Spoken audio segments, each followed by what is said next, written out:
সন্ত রামপালজি মহারাজ এমন একজন মহান সন্ত যিনি তার সদ্ভক্তি, তত্ত্বজ্ঞান, করুণা এবং সেবার মাধ্যমে সমাজে এক নতুন দৃষ্টান্ত স্থাপন করেছেন। সন্ত রামপালজি মহারাজের নেতৃত্বে তার সকল সতলোক আশ্রম থেকে সমাজ কল্যাণের অসাধারণ কাজ সমাজকে সোনালী ভবিষ্যতের এক নতুন আশা দেখিয়েছে। সন্ত রামপালজি মহারাজের কাছ থেকে নাম দীক্ষা গ্রহণের পর লক্ষ লক্ষ মানুষের ক্যান্সার, এইডস ইত্যাদির মতো দুরারোগ্য রোগ ছেড়ে গেছে। সন্তজির জ্ঞানে অনুপ্রাণিত হয়ে তার অনুগামীরা লক্ষ লক্ষ ইউনিট রক্তদান করেছেন। সন্তজি লক্ষ লক্ষ বোন ও কন্যার যৌতুক মুক্ত বিবাহ করিয়েছেন। সন্তজি লক্ষ লক্ষ মানুষকে নেশা থেকে মুক্তি দিয়েছেন। কোটি কোটি ভেঙে যাওয়া পরিবার আবার জোড়া লেগেছে। সন্তজির আশ্রমে সমাগমের সময় বিনামূল্যে চক্ষু চিকিৎসা, দন্ত চিকিৎসা প্রদান করা হয়। সন্ত রামপালজি মহারাজ সময়ে সময়ে পরিবেশ রক্ষার উদ্দেশ্যে ব্যাপক পর্যায়ে বৃক্ষরোপণ করেন। সন্তজি অভাবীদের তাৎক্ষণিক ত্রাণ সরবরাহের জন্য অ্যাম্বুলেন্স পরিষেবা চালু করেছেন। সন্তজি তার অনুগামীদের দেহদানের জন্য অনুপ্রাণিত করেন, যাতে মানবতার সেবা এবং চিকিৎসা ক্ষেত্রে উন্নতি হতে পারে। সন্ত রামপালজি মহারাজের সকল আশ্রমে প্রতিটি সমাগমে বিনামূল্যে ভান্ডারার আয়োজন করা হয়, যেখানে প্রতিটি শ্রেণী, প্রতিটি জাতি এবং প্রতিটি ধর্মের মানুষ একসাথে বসে খাবার খায়।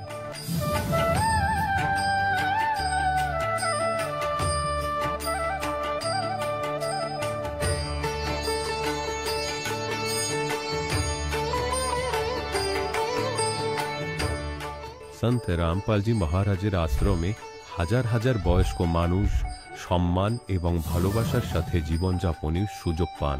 তাদের খাওয়া, থাকা এবং স্বাস্থ্যের সম্পূর্ণ দায়িত্ব সন্ত রামপালজি মহারাজ গ্রহণ করেন। অনাথ শিশুদের জন্য সন্ত রামপালজি মহারাজের সকল আশ্রম কোনো আশীর্বাদের চেয়ে কম নয়। এখানে শিক্ষা, সংস্কৃতি এবং ভবিষ্যতের জন্য উন্নত সুযোগ প্রদান করা হয়। বন্যা হোক, ভূমিকম্প হোক বা মহামারী, সন্ত রামপালজি মহারাজ এবং তার অনুগামীরা সবসময় অসহায় মানুষের জন্য সবার আগে দাঁড়িয়ে থাকেন। কোভিড মহামারীর সময় সন্ত রামপালজি মহারাজের আশ্রম থেকে কোটি কোটি মানুষের জন্য খাবার, ওষুধ এবং জীবন রক্ষাকারী সামগ্রী সরবরাহ করা হয়েছিল।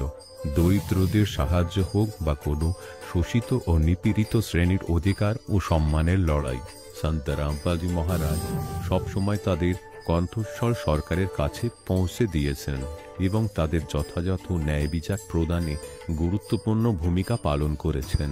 সমাজে আধ্যাত্মিক এবং সামাজিক মূল্যবোধ সম্পর্কে সচেতনতা বৃদ্ধিতে সন্ত রামপালজি মহারাজ প্রতিটি পদক্ষেপে মানবতার সত্যিকারের সেবক হিসাবে প্রমাণিত হয়েছেন। সন্ত রামপালজি মহারাজের জীবন আমাদের শেখায় যে সত্যিকারের সেবা হলো সেই সেবা যা নিঃস্বার্থভাবে করা হয়। আসুন আমরা সেই মহান সেবার কাজে এই মহান সাধকের সাথে যুক্ত হই এবং সন্ত রামপালজি মহারাজের কাছ থেকে নাম দীক্ষা নিয়ে আমাদের জীবনকে ধন্য করি।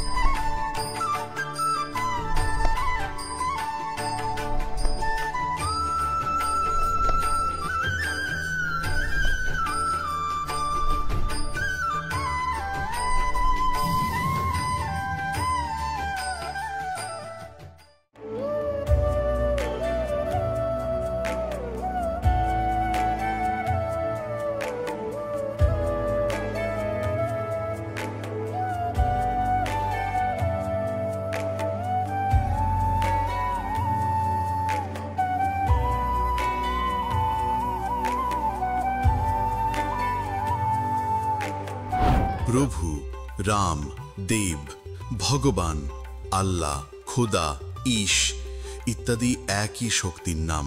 তিনি কেমন, কোথায়, কিভাবে খুঁজে পাওয়া যাবে, তাকে কে দেখেছে? এই প্রশ্নবোধক চিহ্নগুলি সম্পূর্ণভাবে সরানোর জন্য অনুগ্রহ করে শুনুন জগৎগুরু তত্ত্বদর্শী সন্ত রামপালজি মহারাজের অমৃত প্রবচন, সমস্ত পবিত্র ধর্মের পবিত্র শাস্ত্রের আধারে। নমস্কার দর্শকগণ, আজকের এই সাক্ষাৎকারে আমরা শুনব সাগর চালকের জীবনের এক অসাধারণ পরিবর্তনের গল্প। তিনি একসময় ছিলেন একনিষ্ঠ শিবভক্ত, কিন্তু নেশা ও অশান্তির অন্ধকারে ডুবেছিলেন। তবে তার জীবন নতুন মোড় নেয় যখন তিনি সন্ত রামপালজি মহারাজের সৎসঙ্গ শুনতে শুরু করেন। সৎসঙ্গের জ্ঞান ও প্রমাণ সমৃদ্ধ ব্যাখ্যা তার বিশ্বাসকে গভীরভাবে নাড়া দেয়। ধীরে ধীরে তিনি নেশা ছাড়েন, জীবনে শান্তি ও সমৃদ্ধি ফিরে পান এবং শেষ পর্যন্ত সন্ত রামপালজি মহারাজের শরণ গ্রহণ করেন।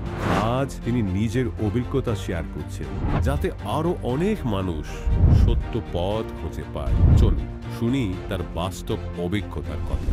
নমস্কার স্যার। নমস্কার। স্যার আপনি আপনার নাম কি? সাগর চালক। আপনি কোথা থেকে এসেছেন স্যার? গ্রাম শালচাত্রী, ঝাড়গ্রাম ডিস্ট্রিক্ট। আচ্ছা, আপনি সন্ত রামপালজি মহারাজের নাম দীক্ষা কত সালে নিয়েছেন? 2021 সালে 2 মাসে। আচ্ছা, আপনি সন্ত রামপালজি মহারাজের স্মরণে আসার আগে কি ভক্তি বা সাধনা বা পূজা করতেন? সন্তরামপালজি মহারাজের ভক্তির আগে আমি খুব শিব ভক্ত ছিলাম। মানে জল ঢালা বলো, তারকেশ্বরে কাউড়ি নিয়ে যাওয়া এবং শিবরাত্রি পালন করা, মানে পূজা পাশা শিবের এরকম করতাম আর কি। ভক্তি খুব করতাম, শিবের ভক্তি খুব। আচ্ছা, আপনি বললেন আগে আপনি শিব পূজা করতেন, তো এখন আপনি সন্ত রামপালজি মহারাজের স্মরণে কি করে আসলেন? সন্তরামপাল মহারাজের স্মরণে আসার কারণ, মানে আমি তো শিবভক্ত ছিলাম, তো সেই কারণে আমি প্রচুর নেশা করতাম আর কি। নেশা বলতে গাঁজা নেশা খুব বেশি করতাম। তো প্রতিদিন আমার মানে 5 চিলিম 6 চিলিম গাঁজা লাগতো। তো আমি মানে পেশায় ড্রাইভার ছিলাম, তো এই কারণে আমি সারাদিন গাড়ি চালাতাম, আর রাত্রে যখন বাড়ি যেতাম তখন বাড়ি গিয়ে সব কিছু বাজারপত্র বাড়িতে রেখে দিয়ে আর গাঁজা আর চিলিম নিয়ে আমি খুব বাইরে একটু বেরিয়ে আসতাম ফাঁকের দিকে। তো এখানে এসে আমি বসে মোবাইল চালু করে আর শিবের লীলা টিলা এই সকল দেখতাম আর কি, আর গাঁজা খেতাম। তো খাতে খাতে হঠাৎ একদিন সন্ত রামপাল মহারাজের সৎসঙ্গ আমার মোবাইলে আসে। আসার পরে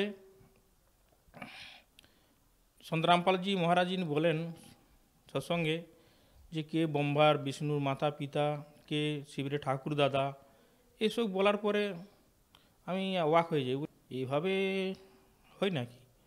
আমি ভিডিওটা দেখি না, ভিডিওটা আমি পার করে দিই। পার করে দেওয়ার পর আমি অন্য কিছু দেখার চেষ্টা করি, কিন্তু অন্য কিছু দেখলেও আমার মনটা কিন্তু সন্ত রামপাল মহারাজের যে উনি যে বললেন যে ব্রহ্মা বিষ্ণুর মহেশের মাতা পিতা ঠাকুরদাকে, তো ওইটা আমার প্রেরণা হচ্ছে ভিতরে মনের মধ্যে যে না, উনি যে বললেন তো ওনার একটুকু উনি কি বলছেন ওনারটা একটু শোনার আছে। কিন্তু এই কথা তো কখন আমরা শুনি না যে ব্রহ্মা বিষ্ণু মহেশ্বরের মানে ঠাকুর দাদা মানে বাবা মা আছে। তো মনে হলো না, আমার ওনার ওই ব্যক্তির কথাটা একটু শোনা দরকার আছে। সেই ভিডিওটা আমি আবার নিচে টেনে আনি, এনে আর সন্ত রামপাল মহারাজের সৎসঙ্গটা চালু করে দিই।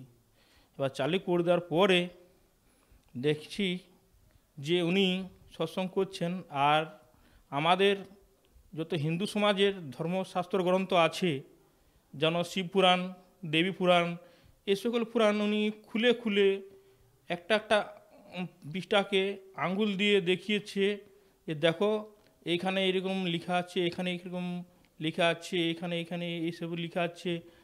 আর আমাদের যে ধর্মগুরুরা আছে ওনারা জানেই না, এসব বই ওনারা ঘাঁটে না কখনো। আর আমি যদি মিথ্যা কথা বলছি তাহলে আপনারা এই বই অর্ডার করে পড়ে দেখে নিতে পারেন। হ্যাঁ, তখন আমারও তো বিশ্বাস হলো যে হ্যাঁ, ইনি তো সত্যি কথাই বলছেন, যেহেতু আমাদের ধর্মশাস্ত্র গ্রন্থের বইয়ের মধ্যে উনি এইসব দেখাচ্ছেন। আমারও বিশ্বাস হলো যে না, উনি ঠিকই বলছেন। তাই আমি সৎসঙ্গ দেখলি, সেদিন দেখার পরে আমাকে খুবই ভালো লাগলো। আর ভালো লাগার পরে আমি এই সৎসঙ্গে যে লাইক আছে লাইক করলাম, সাবস্ক্রাইব করলাম, কমান্ড করলাম, করার পরে আমি ছেড়ে দিলাম। ছেড়ে দেওয়ার পর প্রতিদিন একটা করে সৎসঙ্গ আসে সুন্দরামপাল মহারাজজির। তো আমি প্রতিদিন একটা করে সৎসঙ্গ দেখতে থাকি। তো হঠাৎ একদিন শিশির রচনা চলে আসে। তো শিশির রচনা যখন আসে, তো শিশির রচনাও খুব মানে মন যোগ দিয়ে দেখি সুন্দরামপাল মহারাজের। তো দেখার পর আমি শিশির রচনাটা 3 ঘন্টার মানে ওটা সৎসঙ্গ, তো আমি 3 ঘন্টাতে আমি ওটা শেষ করতে পারি না। তো হাফ দেখেছি, আর হাফ আমি মানে আমার বন্ধ করে রেখে আর আমি আমার বন্ধুকে ওই ভিডিওটা শেয়ার করে দিই এই কারণেই যে আমি কালকে আবার হাফ দেখব। তো যে ভিডিওটা যদি চলে যায় আমি খুঁজে পাবো না, এই কারণে আমি আমার বন্ধুকে শেয়ার করি। তো শেয়ার করার পরে তারপর দুসরা দিন আমি ওই ভিডিওটা ওই রাত 9টার সময় গাঁজা চিলিম নিয়ে আবার বসে আবার এখানে দেখি।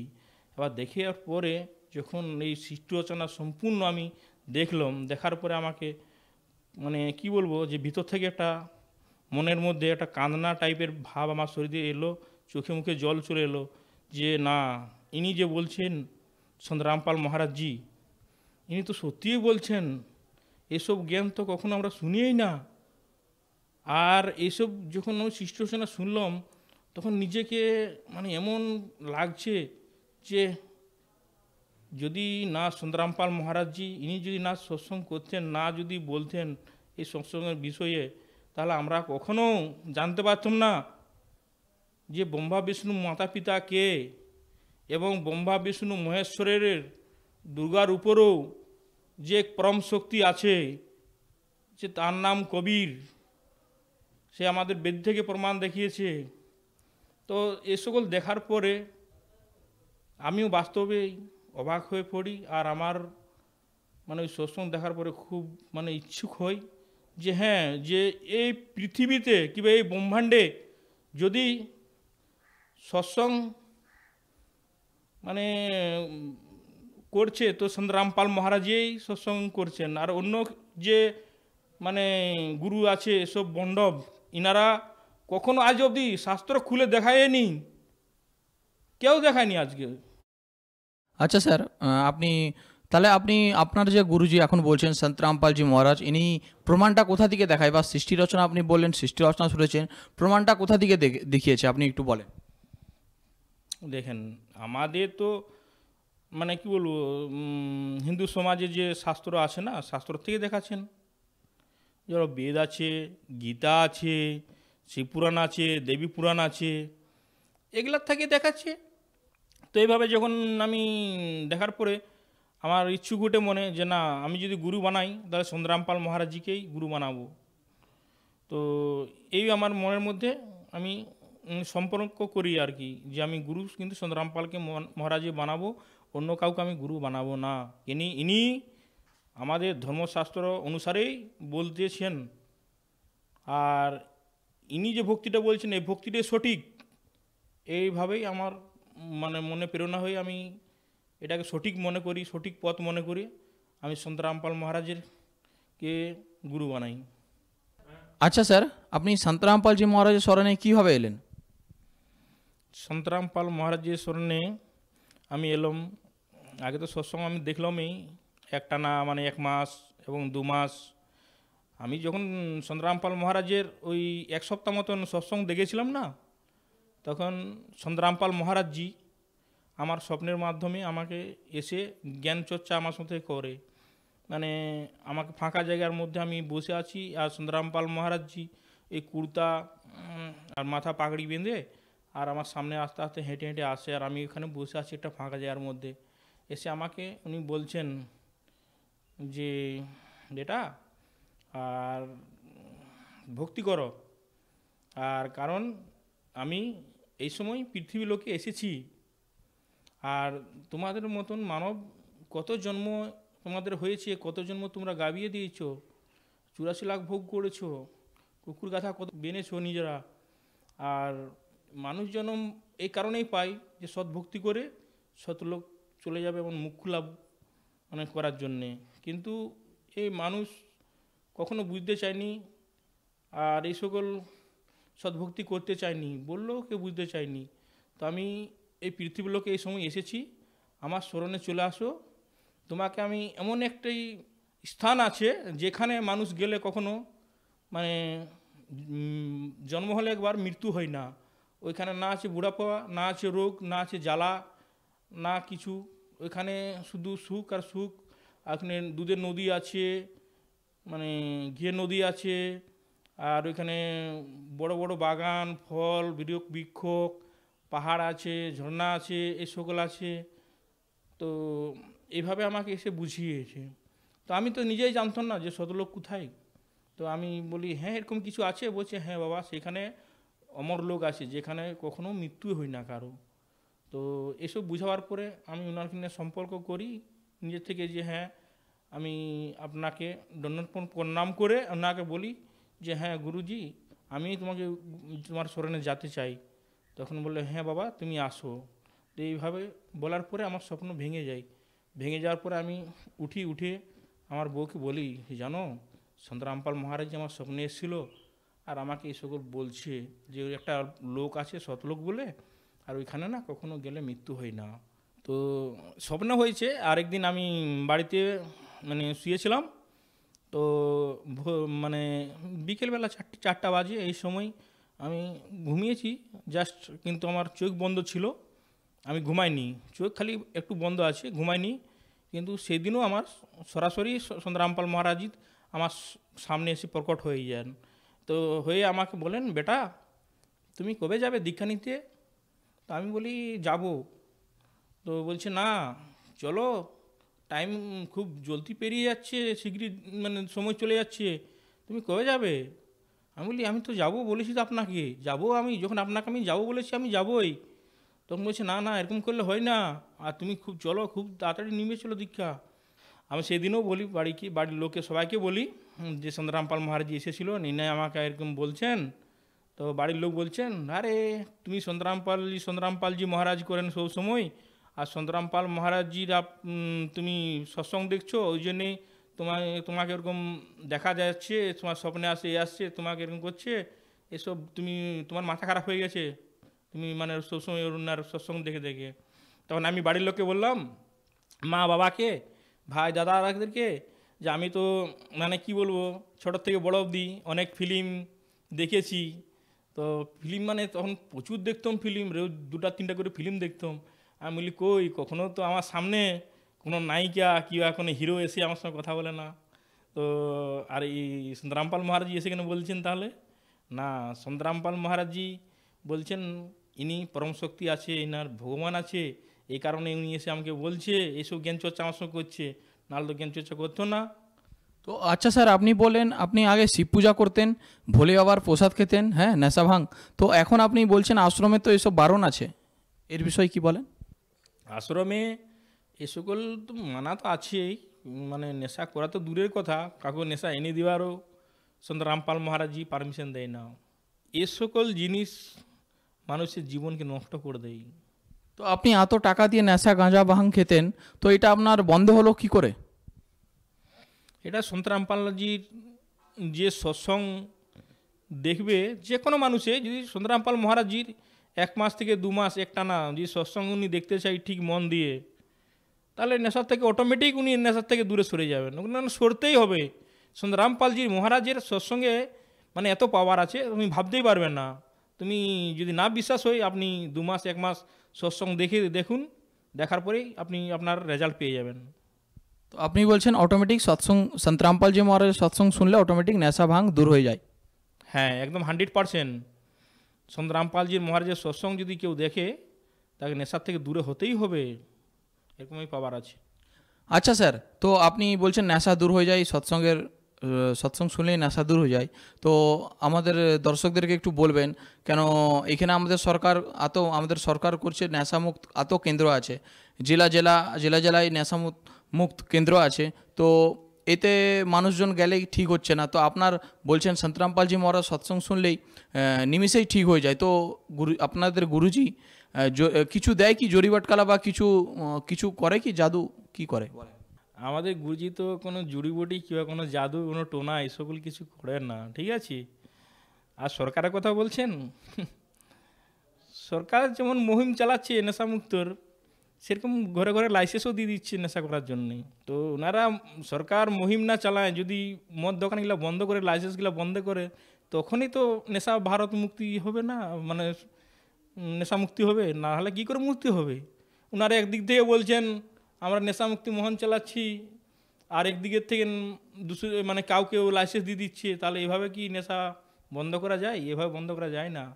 আর সংগ্রামপাল মহারাজের কথা বলছেন, সংগ্রামপাল মহারাজজি যে সৎসঙ্গে, যে আমাদের শাস্ত্র গ্রন্থ ধর্মগ্রহণ থেকে উনি যেটা বলছেন যে এক প্যাক যদি কোনো ব্যক্তি মদ খেয়ে লেয়, তাকে 70 জনম কুত্তা যোনিতে জন্মাতে হবে।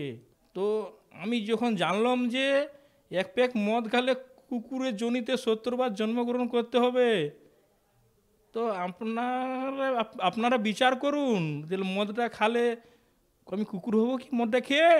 আচ্ছা স্যার, আপনি আর কি কি লাভ পেয়েছেন সন্ত রামপালজি মহারাজের দীক্ষা নেওয়ার পরে? লাভ তো অনেকেই পেয়েছি।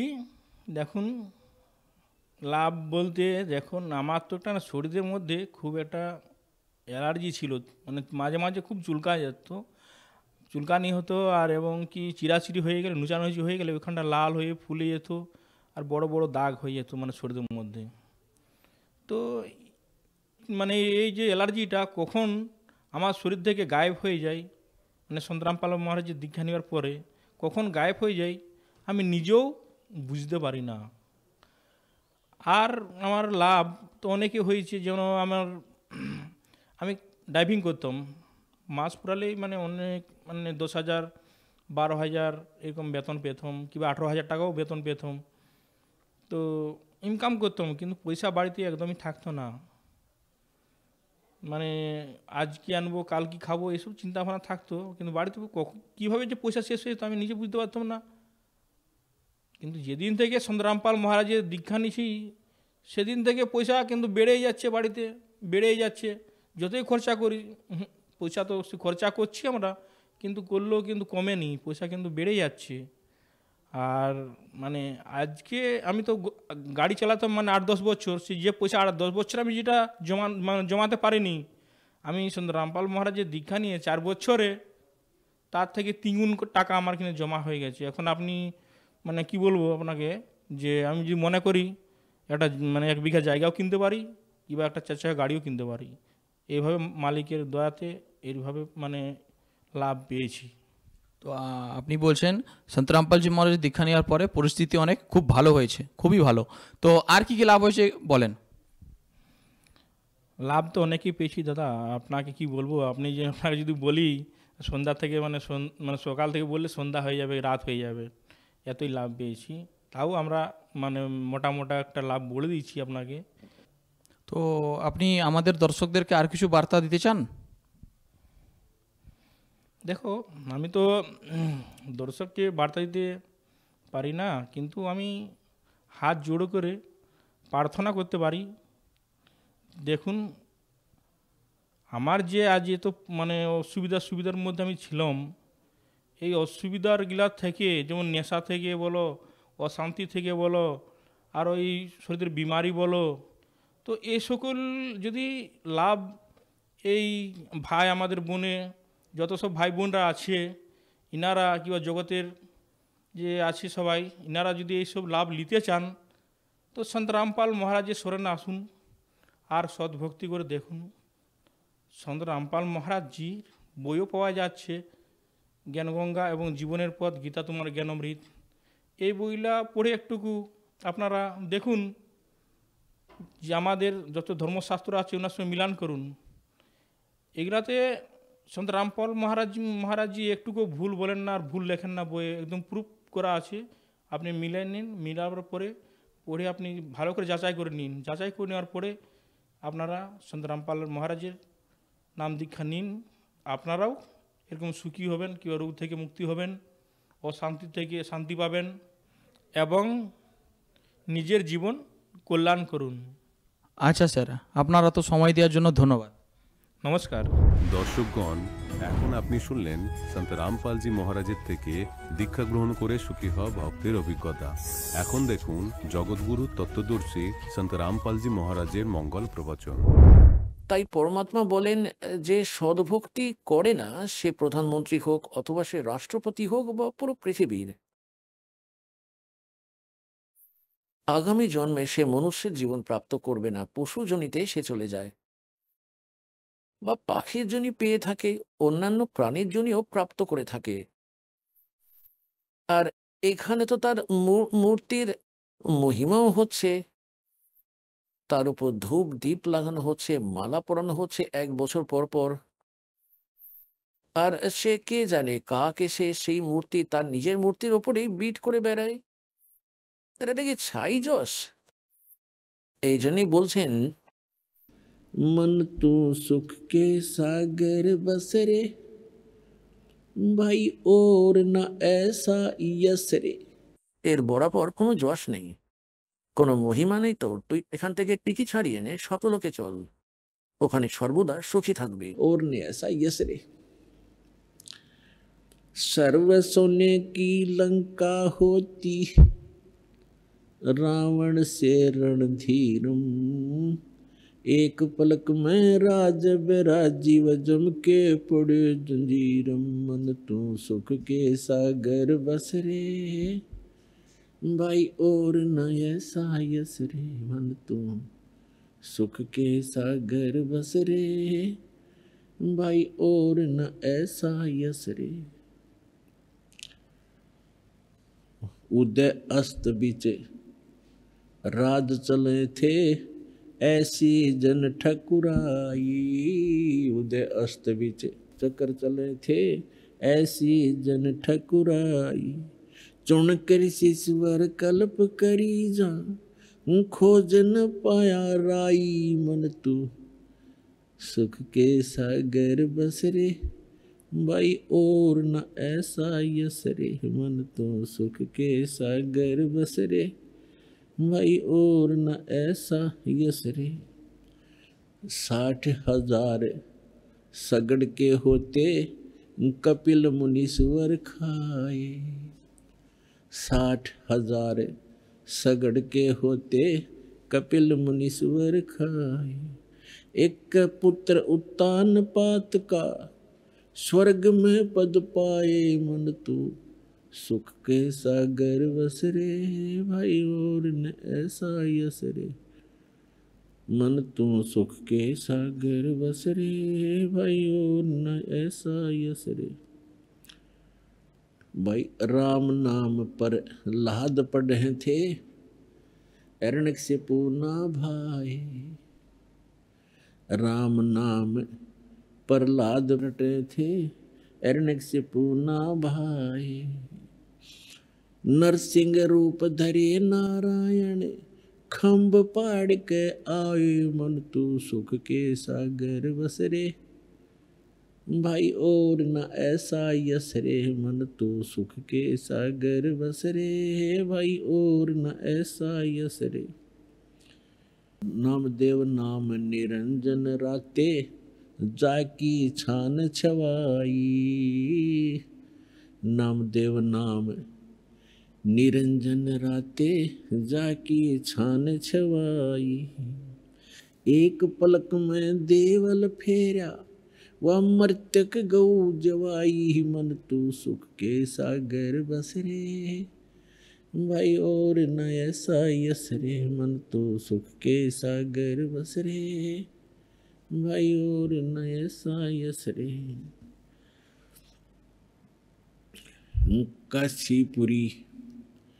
काशीपुरी कबीरा होते ताही लखोरे भाई, काशीपुरी कबीरा होते ताही लखोरे भाई,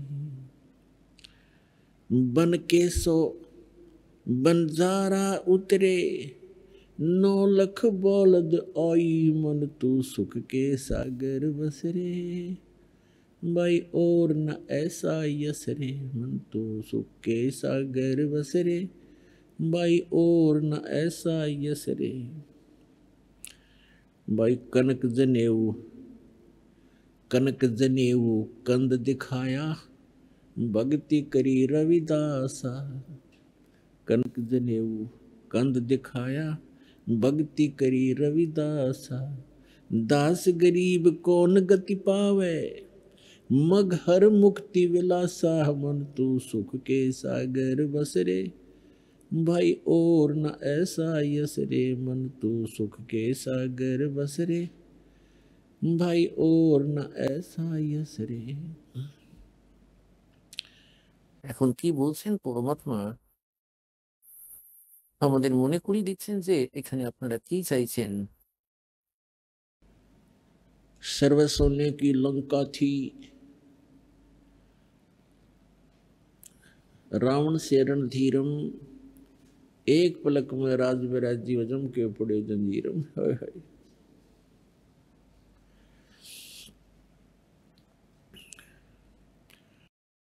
পরমাত্মা কবিরজি বলছেন আমাদেরকে যে क्या मांगू कुछ थिर ना रहाई, देखत नैन चला जग जाई, 1 लाख पूत 1.25 लाख नाती, और उस रावण का आज दीवान बाती।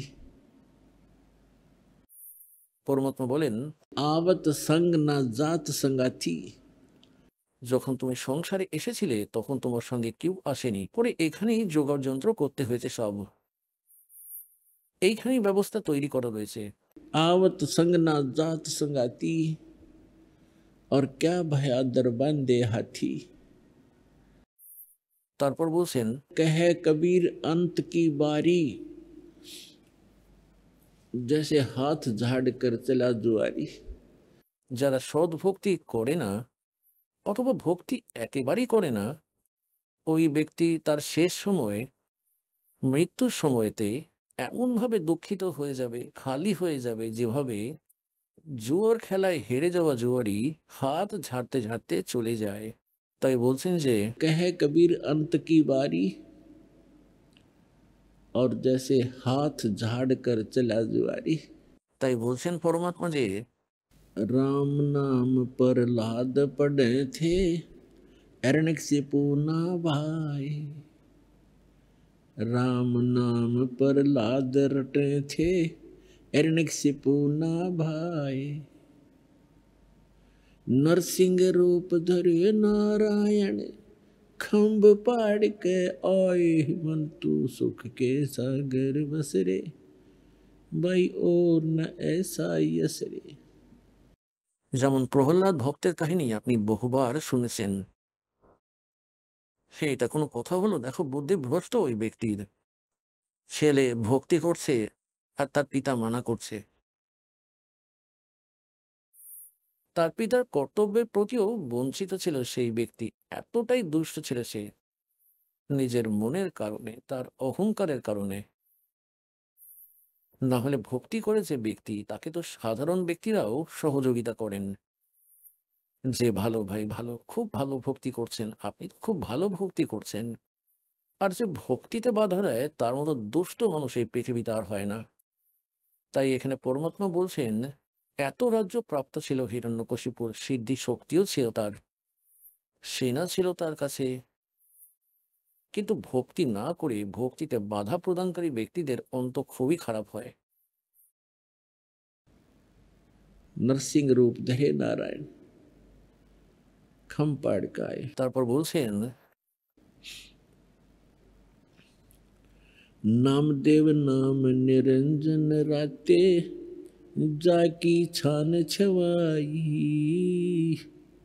नामदेव नाम निरंजन राते, जाकी छान छवाई।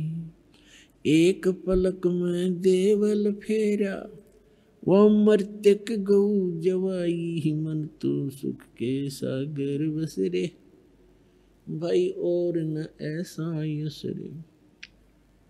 এবার কি বলছেন দেখো, যারা ভক্তি করেন পরমাত্মা তাদের অঙ্গে সঙ্গে থাকেন, কিন্তু আমরা কায়দা বেশি করে ফেলি, ডিমান্ড অনেকটাই বেশি করে ফেলি। সৎ মনে সৎ ভাবনা রেখে সত্য নিষ্ঠা সহ আমরা যদি ভক্তি না করি ভগবানের, ততদিন দাতা আপনাকে বিশেষ নিষ্ঠা দেবেন না, স্বস্তি দেবেন, বিশেষ দিতে পারেন না। যেমন এক নামদেব নামক মহাপুরুষ ছিলেন, আর ছিপা জাতি ছিলেন, ছিপা জাতি, ছিপি জাতি, দর্জি।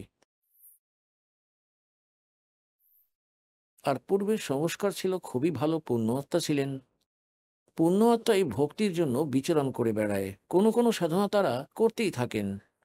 এখন পুণ্যাত্মারা যেমন নামদেবের মাতা পিতা বিঠ্ঠল ভগবানের পূজারী ছিলেন এবং একটি পাথরের মূর্তি বানিয়ে রেখেছিলেন। যেটাই কর্মকাণ্ড তাদেরকে বলা হয়েছিল সেটাই একটা রীতিনীতি প্রতিদিন করতেন, তারা করতেন নিয়মিত। যে প্রতিদিন সবার আগে দুধ দুয়ে এনে গরুর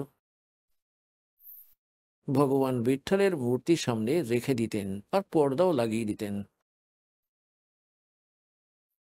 আর কিছুক্ষণ পরে সেটাকে উঠিয়ে নিয়ে তাদের বাকি দুধের সঙ্গে মিশিয়ে অন্য ভোজনে প্রসাদ বানিয়ে তারা খেয়ে নিতেন। একদিন মাতা পিতাকে কিছু কার্যবশত 1 সপ্তাহের জন্য বাইরে যেতে হলো। নামদেব বালক ছিল 10-12 বছরের একটি ছেলে। তারা বললেন যে বাবা তুই ঘরে থাকবি, ভগবান বিঠ্ঠলকে ভোগ লাগাবি, দুধ সকাল সকাল দুধ দিয়ে ভোগ দিবি ভগবানকে, তারপরে ভোজন করবি বাবা। ভগবানকে ভোগ না দিয়ে তুমি নিজে ভোজন করবে না, এটা মনে রেখো তুমি। আচ্ছা মাতা পিতা। মাতা পিতা চলে গেলেন। সকালে স্নান সেরে নামদেবজি 1 বাটি দুধের ভরে আর ভগবান বিঠ্ঠলের মূর্তি পাথরের মূর্তির সামনে রেখে দিল আর করবদ্ধ হয়ে দাঁড়িয়ে পড়ল যে ভগবান বিঠ্ঠল ভোগ নাও, বিঠ্ঠল ভগবান ভোগ নাও।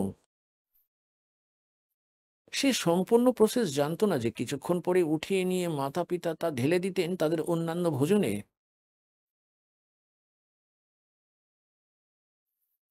দাঁড়িয়ে থাকলো ঘন্টা 2 ঘন্টা, বিঠ্ঠল ভগবান কোনো ভোগই লাগালেন না।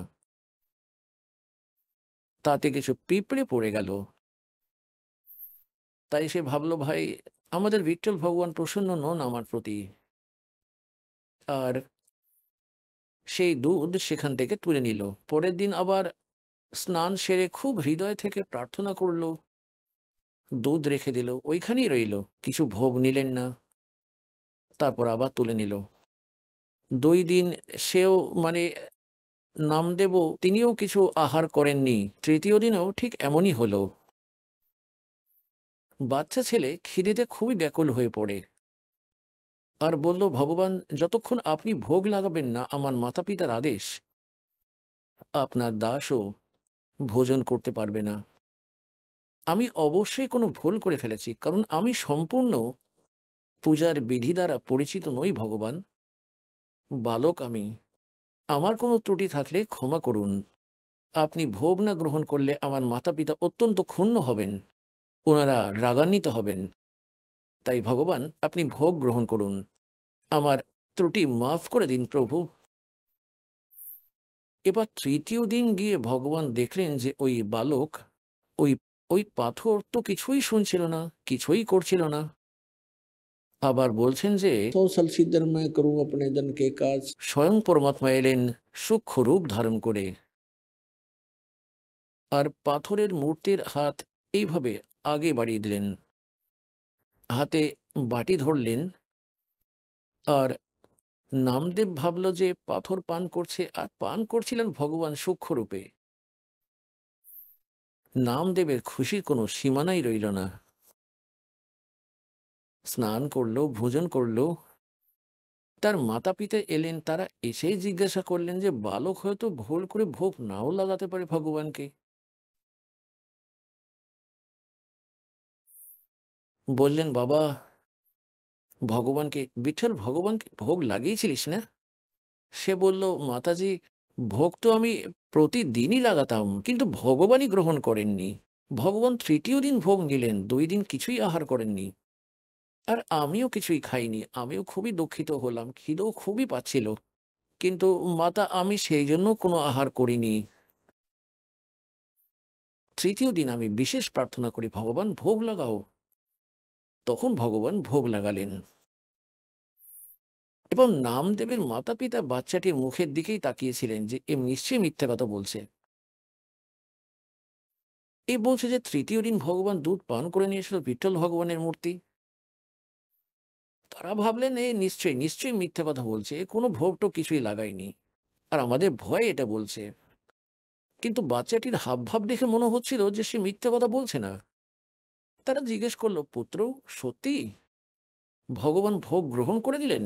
তৃতীয় দিন পান করলেন মা। পিতা তৃতীয় দিন পান করলেন। আচ্ছা, কিভাবে?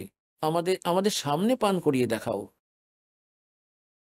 পরের দিন সকালে আগের মতোই দুধের বাটি নিয়ে স্নান করে রেখে দিল। দুধ পান করেননি বিঠল। পরে নামদেব বলল, ভগবান, আপনার দাস আজ আমার মাতা পিতার সামনে মিথ্যা প্রমাণিত হবে।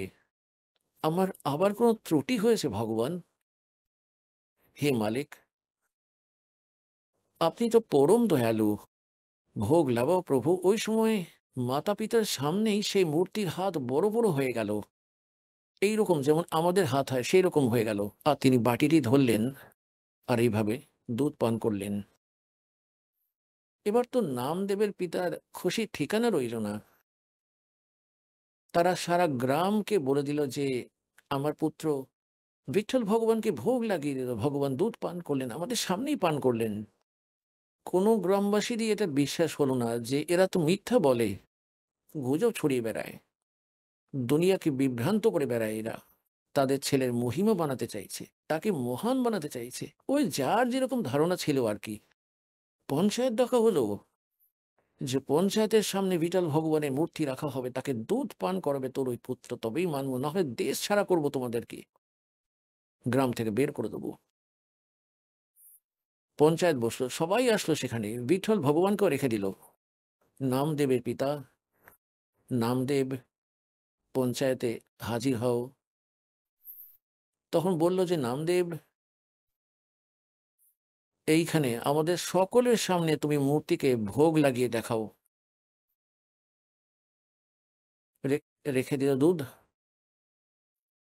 অনেকক্ষণ হয়ে গেল, এতক্ষণে সবাই রেগে লাল হয়ে গেল, বললো মিথ্যেবাদী, কপট, দেখে তো।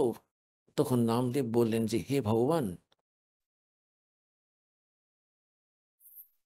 এই দাসের কারণে আমার মাতা পিতা দুঃখী হয়ে গেলেন, এনাদের দেশ ছাড়া করা হবে, আপনারই ভক্ত ছিলেন এনারা, হে দাতা ভোগ লাগাও। ওই সময় ওদের সবার সামনে এইভাবে হাত বেরিয়ে এলো মূর্তির থেকে, আর ঢপ ঢপ করে দুধ পান করলেন পরমপিতা। বলো সদ্গুরুদেব কি।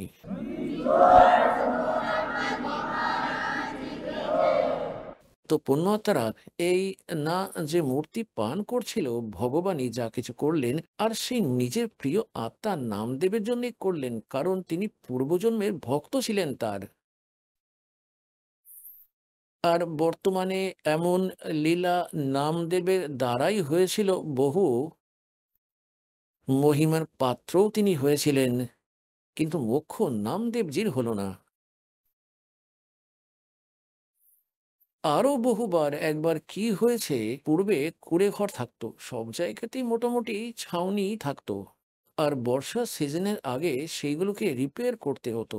হাট এর রুফটিকে, ঝোপড়ির ছাদটিকে রিপেয়ার করে নিত সবাই, নতুন ছাউনি দিত সেটার ওপরে, ওই ঘাস পুজোয় খড় খড় জাতীয় দিয়ে।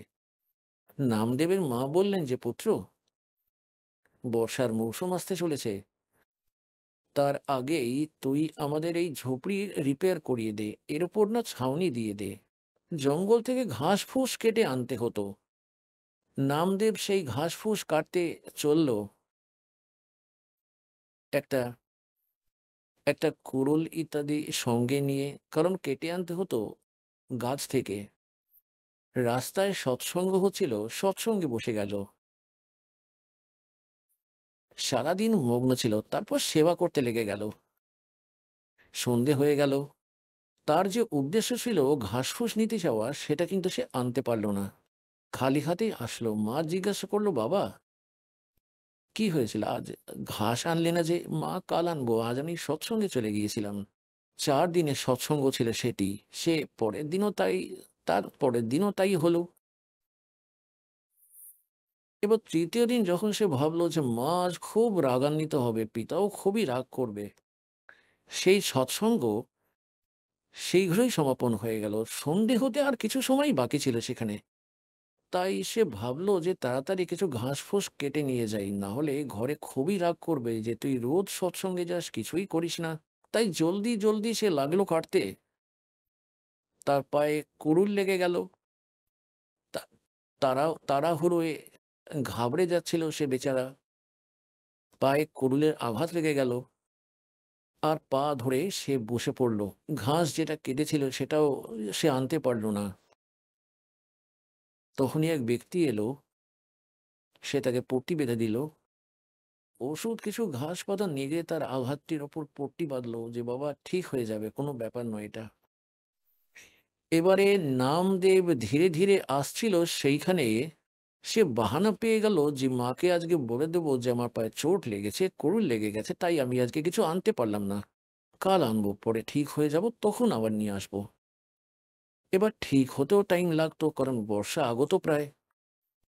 তাই যেই কি কি করলেন পরমাত্মা, নামদেবের রূপ বানালেন আর ওই দিক থেকে এক কারিগরের রূপ বানালেন, স্বয়ং ডাবল রোল করলেন। আর ওখানে ওর ছাউনি একদম নতুন বানিয়ে দিলেন, ঝুপড়ি ওকে করে। নামদেবের আসার 10 মিনিট আগেই প্রস্থান করলেন ভগবান। নামদেবও এবার খেয়াল করেননি অন্ধকার নেমে এসেছিল। মায়ের কাছে গিয়ে বলতে লাগলো যে মা, আজ আমার পায়ে এইভাবে কুড়ুলটা লাগলো, কাল যাবো মা, আজ আমার সাহস হলো না একেবারেই। তো তিনি বললেন, কি হলো বাবা, কিসে লেগেছে, কি কুড়ুলে লেগেছে তোর? তুই তো এই মাত্রই ঠিক ছিলি। আরে এই তো তোর সাথে একটা কারিগর ছিল, আর দেখ কত সুন্দর ছাউনি বানিয়েছিস তোরা। এই পায়ে কোথা থেকে লেগে গেল তোর, কখন লাগলো, কিভাবে লাগলো? এবার নামদেবের যেই ওই উপরের দিকে চোখ গেল, সেই দেখলো যে সত্যি এটা একদম নতুন ছাউনি দিয়ে রেখেছে ঝুপড়ির উপরে। নামদেব মাকে জিজ্ঞাসা করলেন, কে ছিল, কেমন ছিল, কি করে করে গেল? মা বলছে, তোর মাথা খারাপ হয়ে গেছে, তুই তো ছিলি, তোর সাথে একজন কারিগরও ছিল। আর বাবা কি সুন্দর ছাউনি বানালি, আরে কি করে লাগলো আমার ছেলের? তো পুণ্যাত্মারা, নামদেব বসে কাঁদতে লাগলো যে মা, আমি খুবই নিষ্কর্মা, খুবই, যদি আমি পূর্বেই ছাউনি দিয়ে দিতাম তো ভগবান দুঃখী হতেন না। পরমাত্মা এসেছিলেন মাই, আমি তো ছিলাম না, আমি তো ওই সৎসঙ্গে ছিলাম। এই দেখো আমার পায়ে চোট লেগেছে, খুবই লেগেছে, এই দেখো চলতেও পারছি না। তাই পুণ্যাত্মারা, এমন ভক্তি আমরা যখন করব তখন ভগবান আমাদের সাথে সাথেই থাকবেন। जो बच्चा गौ की नजर में, यूं साईं को संत और भक्तों के पीछे फिरे वो भगत वत्सल भगवंत। सौ छलछीदर मैं करूं अपने जन के काज। তো এত কিছু হওয়ার পরেও ভগবান তবু এত সাহায্য করছিলেন, কিন্তু মুখ্য লাভ হলো না নামদেবজির। পুণ্যতারা, দাস যেটা নির্ণয় করতে চাইছে প্রত্যেক সৎসঙ্গে সেটাকে গভীরভাবে শোনো এবং সেটা তলে পৌঁছানোর চেষ্টা করো। এক রঙ্কা ও ওয়াঙ্কা নামে দুই পত্নী ভক্ত ছিলেন। তাদের এক মেয়ে ছিল যার নাম বঙ্কা। আর তিনজনই খুব ভালো ভক্ত ছিলেন। সেই সময়ে নামদেবজিও পরমাত্মার শিষ্য ছিলেন, ওদেরই সাথী, মানে গুরু ভাই ছিল। রঙ্কা ওঙ্কা ও বঙ্কার, রঙ্কা বঙ্কা ওঙ্কা, রঙ্কা বঙ্কা ও ওঙ্কা, ওঙ্কা তাদের মেয়ে ছিল। আর ওই সময় পরমাত্মা ওনার লীলা অনুসারে, যেমন আপনারা বেদেও দাস বহুবার প্রমাণ দিয়েছে যে ওই পরমাত্মা 3টি স্থিতিতে থাকেন। একটি স্থিতিতে শতলোকে থাকেন, একটি সিংহাসনের উপর বিরাজমান আছেন খুব বড় গম্বুজের ভেতরে, আর একটি রোমকূপে কোটি সূর্য কোটি চন্দ্র মিলিয়ে দিলে এমন ওনার একটি রোমকূপে প্রকাশ হয়, সম্পূর্ণ বডির কত হবে। আর দ্বিতীয় স্থিতিতে প্রত্যেক যুগে এক বালকের রূপ ধারণ করে কোনো সরোবরের মধ্যে পদ্ম ফুলের উপর এসে বিরাজমান হয়ে থাকেন, সশরীরে আসেন, এখানে লীলা করে থাকেন, তত্ত্বদর্শী সন্তের ভূমিকাও করে থাকেন এবং এক জনসাধারণের মতো জীবন যাপন করে এক লীলা করে সশরীরে চলে যান। এবং তৃতীয় স্থিতিতে তিনি যখন খুশি এসে সাধু সন্তের রূপ ধারণ করে যে কোনো কোথাও প্রকট হয়ে যান, ওখানে ভক্তদের জ্ঞান শোনান, উপদেশ দেন। এটাই ওই পরমাত্মার বিধান। তৃতীয় বিধান অনুযায়ী ওই পরমাত্মা প্রথমত যে কোনো স্থানে প্রকট হয়ে যেতেন, কারণ পূর্বে কনভেন্স ছিল না, এক এলাকার লোকেরা অন্য লোকের এলাকাকে চিনতেন না। আর সাধু সন্তরা আসতেন, কোনো সাধু সন্ত এমনও হতেন যারা নিজের পরিচয় দিতেন না, আর ভক্তরাও তাদের বেশি জানার খুব একটা চেষ্টা করতেন না। তো এইভাবেই পরমাত্মা সেখানে থাকতেন এক সাধু রূপে, রঙ্কা বঙ্কা অ্যান্ড ওঙ্কা। আর নামদেব তথা অন্য গ্রামের লোক অনেকেই ওনার শিষ্য হয়েছিল। এখন নামদেবজিকে পরমাত্মা ওম মন্ত্র দিয়েছিলেন। ওম নামের জাপ তিনি আগেই করতেন, ভগবানের স্মরণে আসার আগে থেকেই। তার প্রেক্ষিতে সে কি করত, একদিন পরমাত্মা কবির ভগবান যিনি, তিনি এখন এসেই এই সব মন্ত্র ডিক্লেয়ার করাচ্ছিল। প্রথমেই ঠিক হতো না বলা, প্রথমে তো নিজের বচন দ্বারা, আশীর্বাদ দ্বারা ধর্ম ভাণ্ডার করিয়ে তাদের ব্যাটারি চার্জ করিয়ে দিতেন, যাতে তারা মানব জন্ম পেতে পারে। তো সেই সময় নামদেবজি ওম নাম জাপের পূর্বের যে কামাই করা ছিল পূর্ব জন্মে, আর এই জন্মেও ভক্তি করত,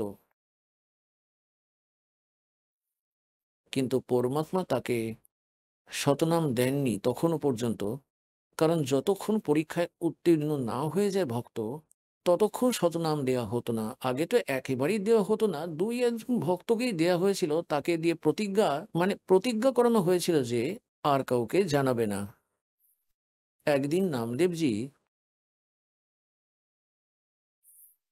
কোথাও থেকে আসছিলেন, আর নগরে প্রবেশ করছিল আপন মনে। আর সেখানে মন্দিরের ভিতরে ব্রাহ্মণরা পরমাত্মার আরতি করছিলেন, খুব জোরে জোরে তাল দিচ্ছিলেন, সুর লাগিয়ে গান গাইছিলেন, আর তারা ঘন্টা বাজাচ্ছিলেন। দাঁড়িয়ে দাঁড়িয়ে তারা আরতি সম্পন্ন করছিলেন। এখন আপনি শুনলেন সন্ত রামপালজি মহারাজের মঙ্গল প্রবচন। আসুন এখন শুনি সন্ত রামপালজি মহারাজের থেকে নাম দীক্ষা গ্রহণ করে এবং সদ্ভক্তি করে আশ্চর্যজনক লাভ অর্জনকারী অনুগামীদের অভিজ্ঞতা। নমস্কার দর্শকবৃন্দ, আজ আমরা কথা বলবো এমন একজন ব্যক্তির সাথে যিনি সন্ত রামপালজি মহারাজের কাছ থেকে আধ্যাত্মিক জ্ঞান লাভ করে নিজের জীবনকে সম্পূর্ণরূপে পরিবর্তন করেছেন। তিনি হলেন সুজিত মাইতি, পশ্চিমবঙ্গের ঝাড়গ্রাম জেলার একজন বাসিন্দা। সুজিত বাবু সন্ত রামপালজি মহারাজের কাছ থেকে নাম দীক্ষা নেওয়ার আগে খুব পরিমাণে নেশা করতেন আর বিভিন্ন দেবী দেবতার পূজা করতেন, কিন্তু তাদের কাছ থেকে কখনো কোনো কিছু লাভ পাননি। সন্ত রামপালজি মহারাজের জ্ঞানগঙ্গা গ্রন্থটি পড়ে তিনি আজ এক নতুন পথের দিশা পেয়েছেন। আসুন সুজিত মাইতির মুখ থেকেই শুনি তার জীবনের এই আশ্চর্যজনক অভিজ্ঞতার কথা। নমস্কার স্যার। নমস্কার। আপনার নাম? সুজিত মাইতি। আপনি কোথা থেকে এসেছেন? ঝাড়গ্রাম জেলা থেকে এসেছি। স্যার, সন্ত রামপালজি মহারাজের কাছ থেকে নাম দীক্ষা নেওয়ার আগে আপনি কি কি ভক্তি সাধনা করতেন? আমি শিবের ভক্তি করতাম এবং হনুমানজির ভক্তি করতাম। শিবের ভক্তি এবং কি শিবের মন্দিরেও আমি প্রতিষ্ঠা করেছি, ঠিক আছে। যেসব পূজাগুলো বলেছিলেন সবাই করতাম, আর একাদশী ব্রতও করতাম। হনুমানজির যেমন মঙ্গলবারে পূজা করতাম হনুমানজির। এইরকম আমি 8-10 বছর পূজা করেছি, কিন্তু কোনো লাভ পাইনি। স্যার, আপনি বললেন আপনি শিবজির পূজা করতেন এবং হনুমানজির পূজা অর্চনা করছিলেন। তারপরে সন্ত রামপালজি মহারাজজির খোঁজ আপনি কোথা থেকে পেলেন? একদিন আমাদের ঝাড়গ্রাম জেলাতে জন্মাষ্টমী তিথিতে আমি র্যালিতে ছিলাম। তার আগে বন্ধু আমার একটা ফোন করেছিল যে তোকে একটা বই দেবো জ্ঞানগঙ্গা, তা বইটা নিবি আর কি। তো সেদিন আমি বইটা পাই জন্মাষ্টমী তিথিতে।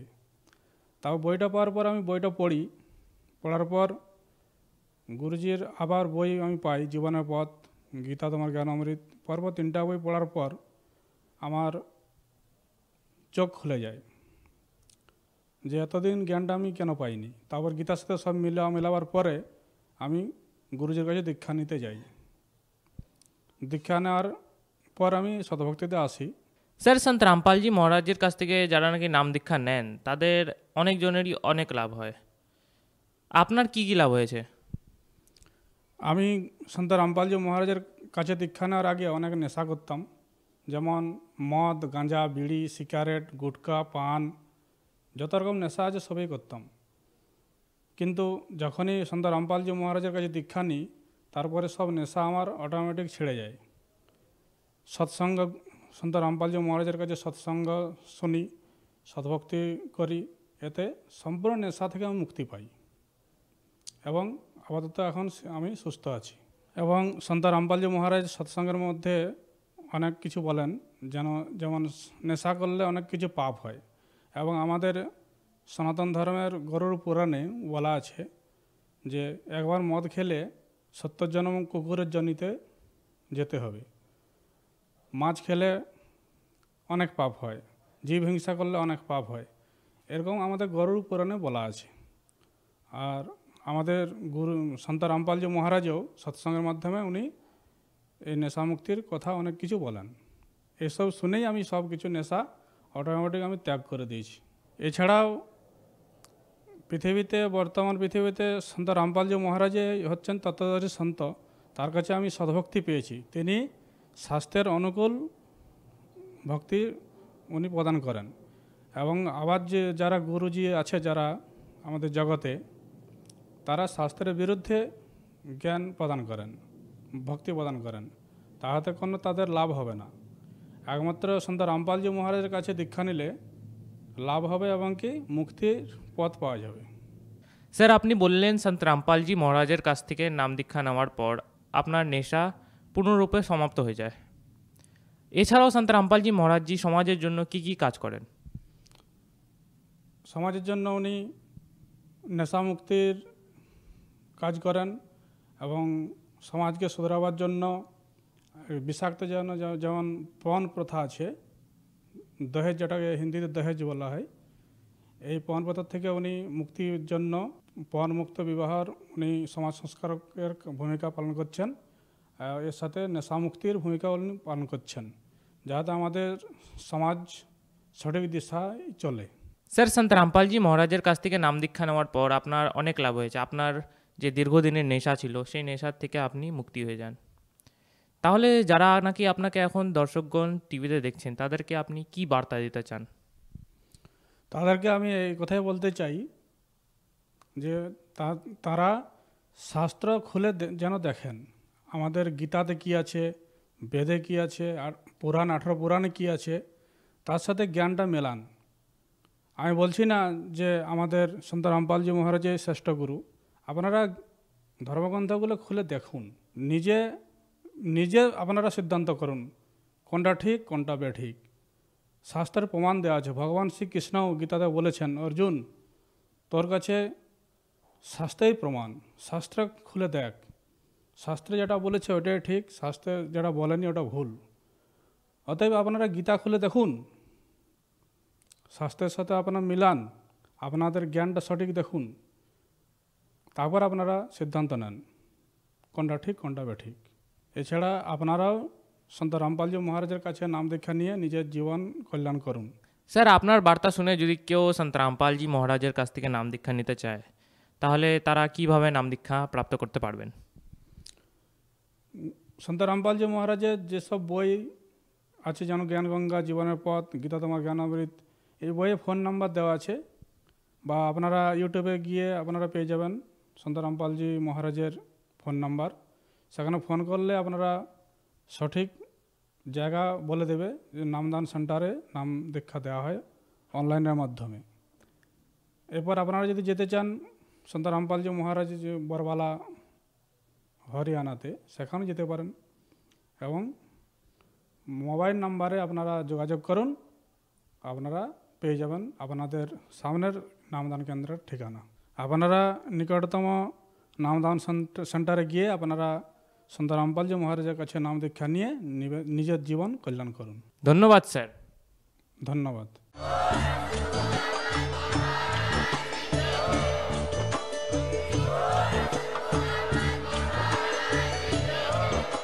আপনারা শুনছিলেন জগৎগুরু তত্ত্বদর্শী সন্ত রামপালজি মহারাজের মঙ্গলময় প্রবচন। অধিক তথ্য জানার জন্য ভিজিট করুন আমাদের ওয়েবসাইট www.jggurudev.org। jagatgururampalji.org। সন্ত রামপালজি মহারাজের শুভাশীর্বাদে সম্পূর্ণ বিশ্বে 500-এরও অধিক নাম দীক্ষা কেন্দ্র আছে, যেখানে সন্ত রামপালজি মহারাজের দ্বারা অনলাইনে সম্পূর্ণ বিনামূল্যে নাম দীক্ষা দেওয়া হচ্ছে।